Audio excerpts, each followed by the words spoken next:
राम राम राम राम राम राम राम राम राम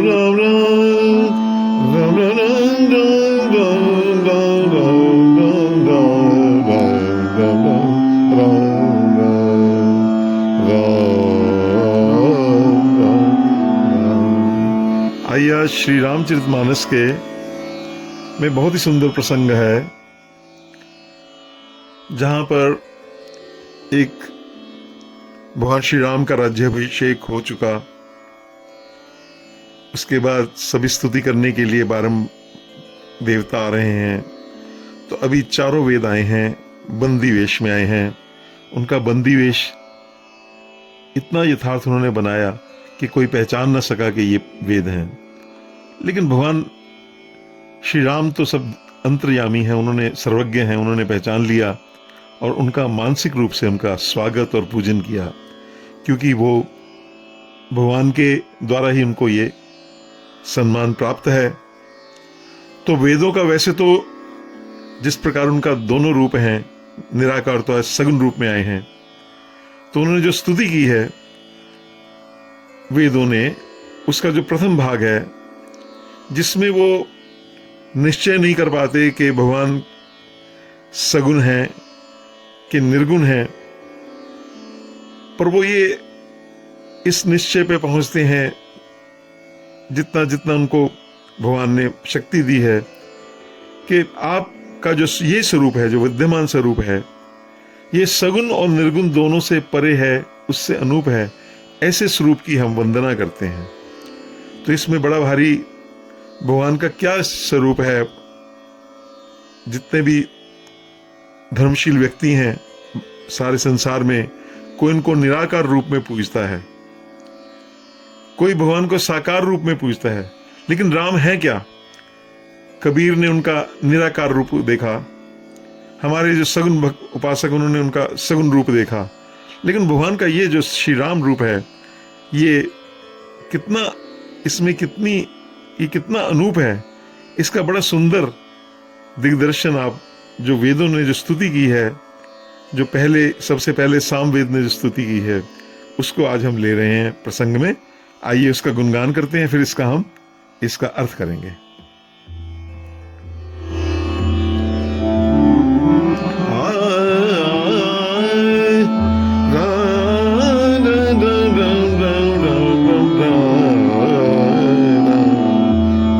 जय सगुण निरगुण रूप रूप अनूप भूप शिरोमणि।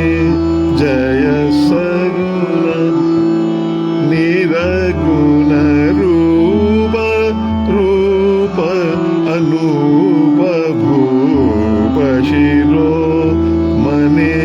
दस कंधरादि प्रचंड निशिचर। दस कंधरादि प्रचंड निशिचर। प्रबल भुजबल हल भुजबल हने। अवतार नर संसार भार विभंजी दारुण दुखद है।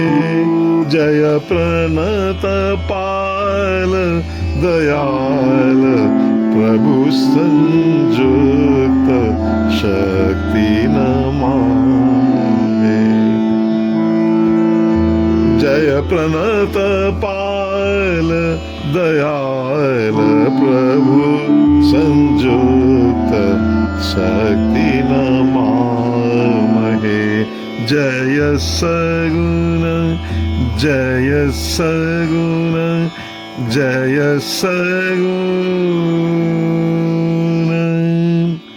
तो इस प्रकार बहुत सुंदर स्तुति में अब वेद जो कहते हैं, आइए इसका भावापूर्ण इसका विचार करें।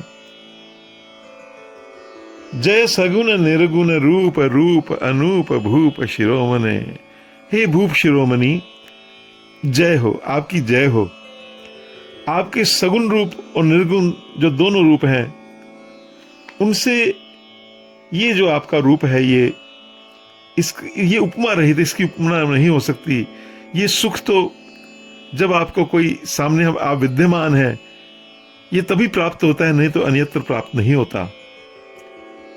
दस कंधरादि प्रचंड निशिचर प्रबल खल भुज बलहने। आपने ये जो रावण इत्यादि जो दुष्ट राक्षस थे, जिनका सत्ययुग से चला आ रहा था रावण, जिसका कोई बाल बांका न कर सका, उस पर आपने विजय प्राप्त की।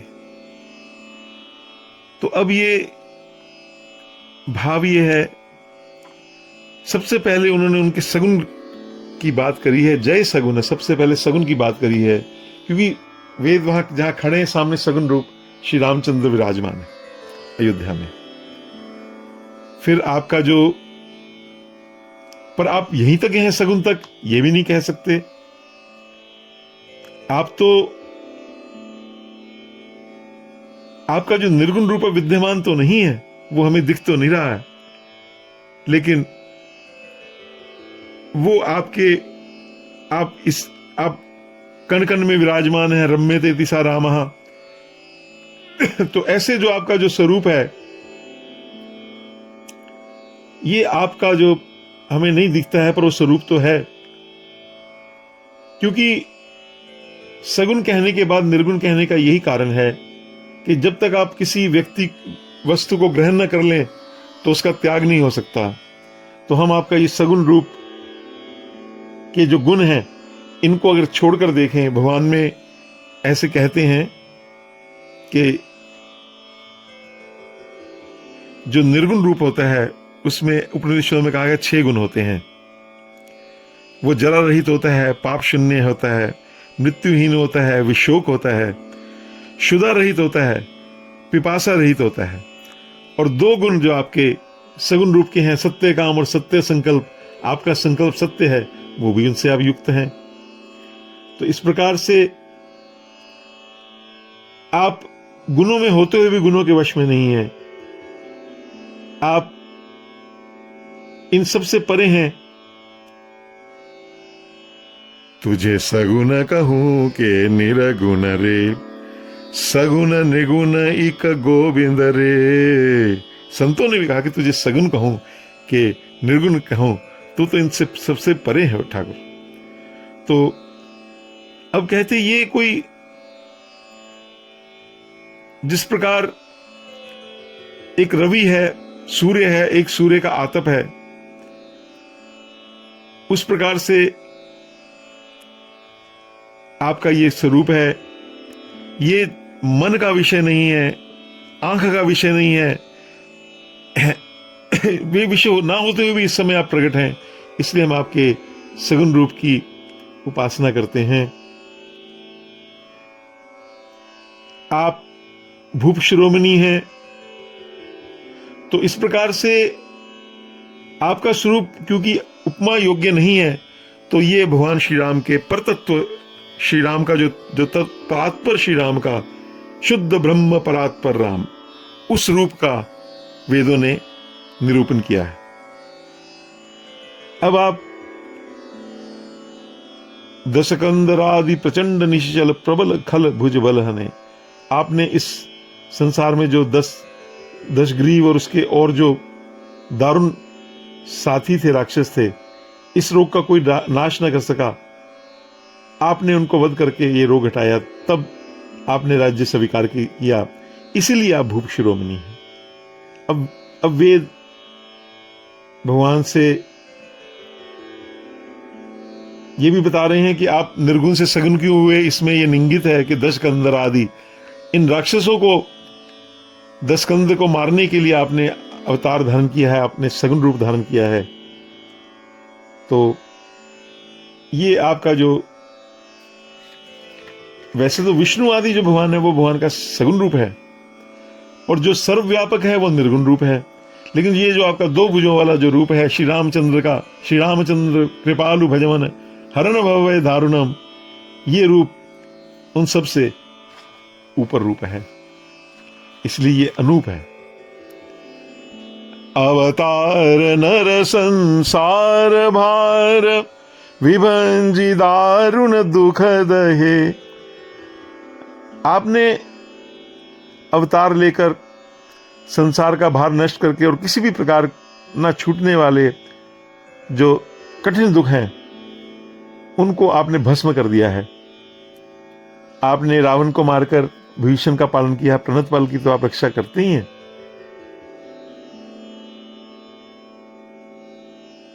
और ये जो दारुण दुख था, राक्षस जो सबको मारते रहते थे, उनको आपने नष्ट कर दिया, भस्म कर दिया। अब आप इस समय श्री सीता जी के साथ बैठे हैं। देखिए वेदों का कितने सजग हैं।